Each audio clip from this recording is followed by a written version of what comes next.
Welcome to North Press News Harvest. This week in the headlines, the global coalition returns to the Raqqa region after several years' absence. A building collapse in Aleppo killed 16 people.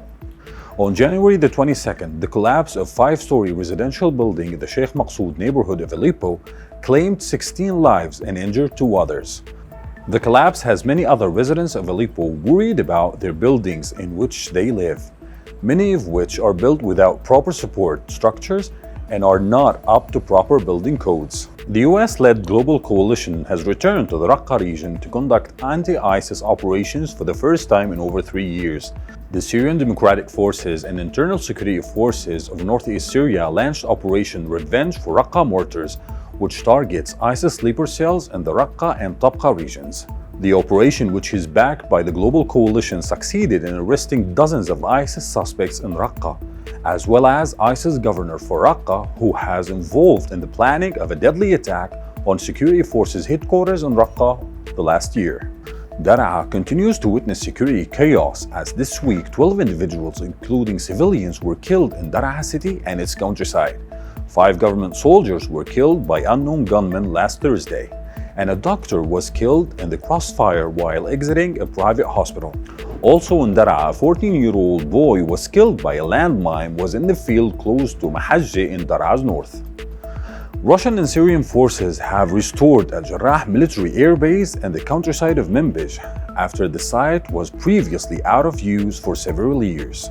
The opening ceremony of the airport was attended by the commander of the Russian armed forces in Syria as well as the Syrian Minister of Defense Ali Abbas. Russian and Syrian aircraft demonstrated their combat capabilities and Syrian special forces demonstrated their paratroopers' abilities. On Friday, Turkish authorities deported 50 Syrians, including women and children, to areas of Syria occupied by Turkish forces and Turkish-backed armed groups. People from temporary camps in several Turkish provinces were arrested and deported to the city of Azaz through Bab al-Salam, a border crossing.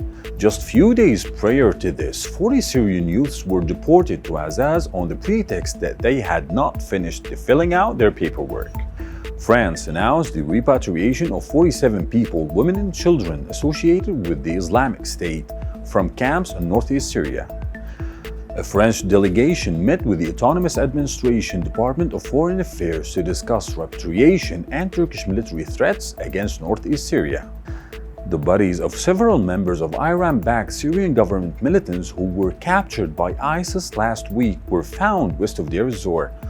The men, who were Syrian, Iraqi, and Afghani nationals from Fatimiyun Brigade, were found with their throats cut and stripped of their clothing. Thanks for watching North Press News Harvest. For more daily and weekly updates, visit our website and subscribe to our social media channels.